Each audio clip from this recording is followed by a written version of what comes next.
Good evening, everyone. Welcome to our session on using the phone for work. My name is Tanya, and I've been a trainer with Enguru for the past 2 years. With the advent of the BPO industry, communicating over the telephone has become something which is happening over and over again, every day, every hour. And not just that, for any kind of business, the first thing that actually connects the consumers with the employer or the company is a telephone call. So let us see how to use the telephone for work. Basically, let's learn the basics of business telephoning. If you look at this slide, it says, what is telephone etiquette? The people who've joined us, I would really love to have some comments from you, anything that would help us know what you understand about telephone etiquette. Anything you would like to share with us?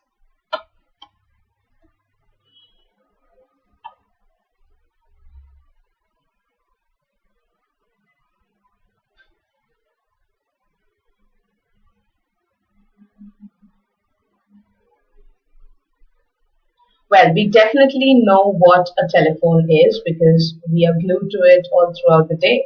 But etiquette basically is the manner or the certain rules and regulations that are involved in any kind of business telephoning because that is what we are looking into. We all are very familiar with informal messaging, chats, texting, calls. But when it comes to business telephoning, that's where we get stuck. And of course, it is very, very important for any kind of customer service because if your first impression over the phone is not good, the customer would definitely not come back to you for further business. It really hampers the future prospects of your business. So let us look at a few ways in which we can improve our telephone etiquette and what exactly is required to become better at it. So a lot of you may ask, why is telephone etiquette important? What is so important in it? And why exactly does it make or break a business? First and foremost, it creates a positive image. By a positive image, I mean that not just for yourself, but also for the company. The second important thing is it shows professionalism. If a customer or a caller or a client is happy with the kind of conversation they've had, they might take the business further and also be repeat customers, which for any kind of business is an advantage. The third thing is the objectives of the call is met. Having a decent conversation over the telephone will not just ensure satisfaction from your end, but also from the end of the consumer. The fourth important things are the customers are happy. And of course, as you know, if a customer is happy, they'll definitely come back again. After all, in any kind of business, customer is king. The fifth important point is that the company's reputation is enhanced. As we saw in the first point, it is a positive image not just for you, but also for the company. It enhances the reputation and the kind of word of mouth that it has around. So yes, that leads us to the next point, which is it creates a positive word of mouth. The customers are happy, they will definitely get back to you for more business. In short, telephone communication comprises of this that you just now see on the screen. So 55% of it is your voice tone. It is very, very important because the person on the other side of the phone cannot see you. And if they can't see you, you just have your voice to either convince them or to lose the deal. So make sure that you have a good control over your voice. Sometimes what can be pardoned when it is a face-to-face discussion is not overlooked in a telephonic discussion because you don't have your body language to support. As you see, its body language holds just 7% of the weightage in any kind of telephone communication. 38% of it is, of course, the words that you use. Since we are going to look at business etiquette, we are going to help you with how we should talk over the telephone while using business etiquettes. We are not going to look at any kind of personal conversations because, of course, that is something that we all are good at.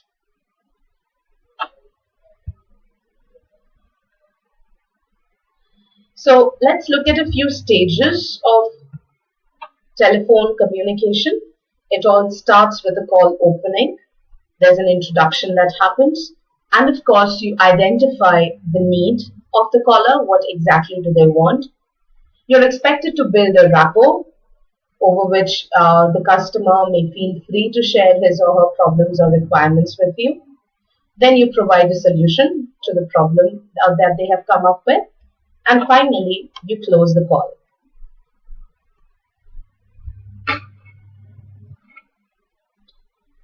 So let's start off with call opening, which is the first thing that we do.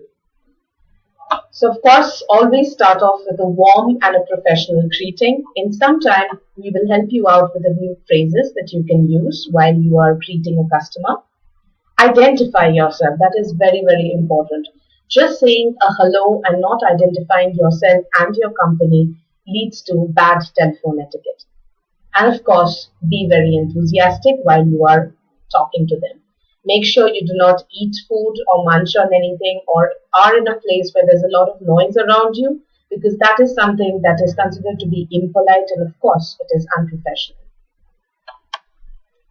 Moving on. As we said, we will discuss a few phrases that you can use in your business telephones. So you greet the caller with a good morning, good afternoon, or good evening, depending on the time of your call.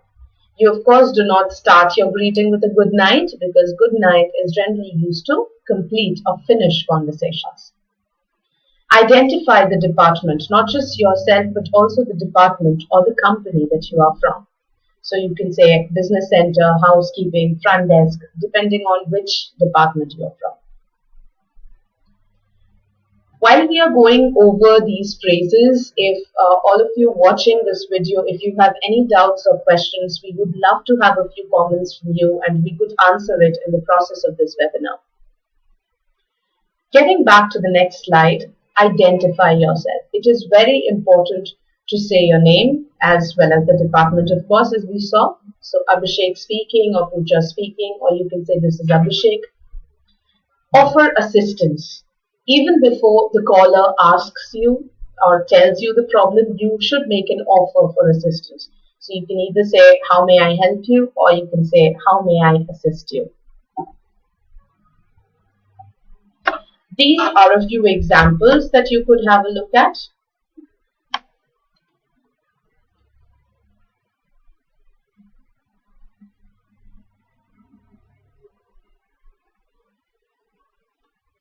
So as you see, good morning, business center, Mike speaking, how may I help you? Or good afternoon, finance, Smitha speaking, how may I help you? Or how may I assist you, as we just saw. So I think the introduction part should be clear for you. Let's move on to the next slide. Introducing yourself. It's very important to understand the difference between an informal introduction and a formal introduction.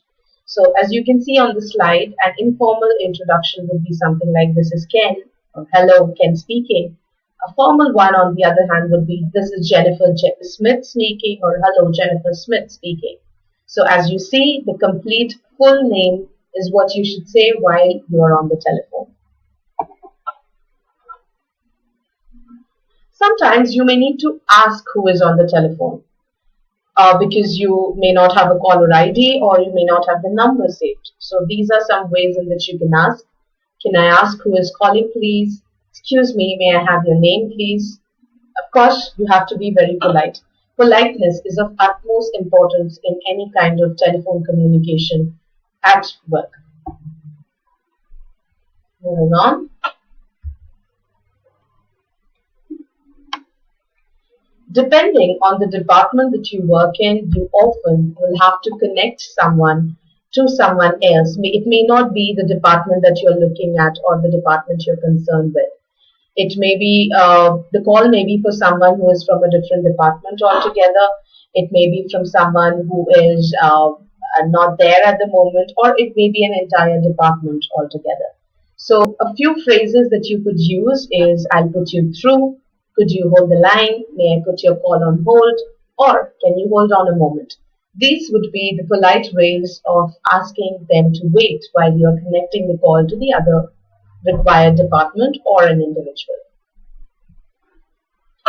Let's move on. Often it may happen that the person who the call is for is not available. So instead of just keeping the phone and saying the person is not available, a better way of saying it would be, as you can see on the screen, I'm afraid Mr. Dave is not available. The line is busy. Mr. Jackson isn't in, or Mr. Jackson is out at the moment. A very good idea, of course, would be to additionally take a message while the person is away. So when you inform the caller that person, say ABC, is away, you could also take a message using these phrases as you can see on the screen. Can I, could I, or may I take a message? Can, could, or may I tell him who is calling? Or would you like to leave a message? These are a few useful phrases that you can use. Of course, make sure you pass on the message to the person when he or she is back at the desk. Otherwise, there's no point of you taking a message down for them. Reaching the end of the call. Thank you for calling, Mr. Khan. Have a good day. Thank you for the booking, Mr. Raj. We look forward to seeing you are just some of the several ways in which you can call. You can end the call, sorry. You could also say, is there anything else I could help you with? Because that would be to confirm that your job is done and the customer, the client, does not require anything else.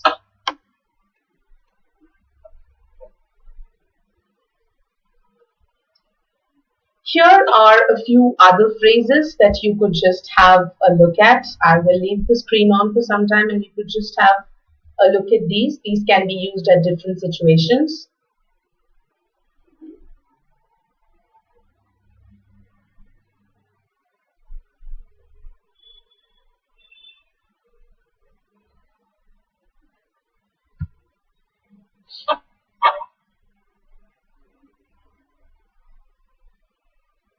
So if you just look at the phrases, could you ask her to call me back, please? So this is something that if you are the caller, you would be saying to the person who's on the other side. Could you give him a message, please? What time do you expect her back? I'll call again later today. And thanks very much for your help. So as you can see, these are some phrases that you would use if you were the caller, not if you were on the other side of the call. Okay, we have a question that has come up that says, what is the difference between can you hold on a moment, can you hold on for a moment, or could you hold on for a moment? So basically, there is no major difference between can and could. The only difference being could is considered to be much more polite than can. Hold on is a phrase that we use in telephone communication, which means to wait on the line and not disconnect it. So hold on generally goes with for. So can you hold on for a moment, or could you hold on for a moment, would be a much better way of framing the sentence.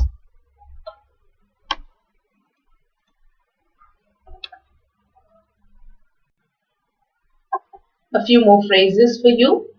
So I'm afraid he's in a meeting. Is there anything I can do for you? So this can be a response from the person who's attending the call. I'll put you through to Miss. This can be used in case you're transferring the call to some other person. I'll ask Mr. Daniel to call you back as soon as he's free. This is again if the person, say Mr. Daniel in this case, is not at his desk. And may I have your fax number? Of course, asking for a number.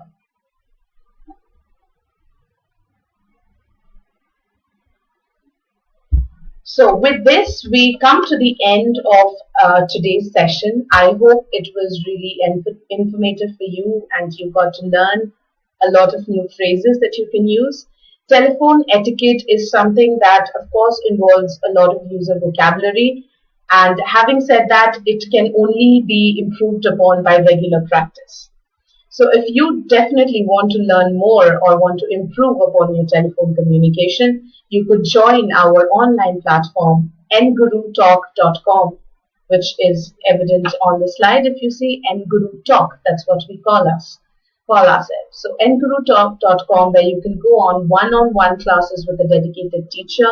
You can schedule your classes flexibly and, of course, focus your learning, that can just start at a nominal fee of rupees 149. Looking forward to see you around with us, and I really hope that you had an enjoyable and learning session.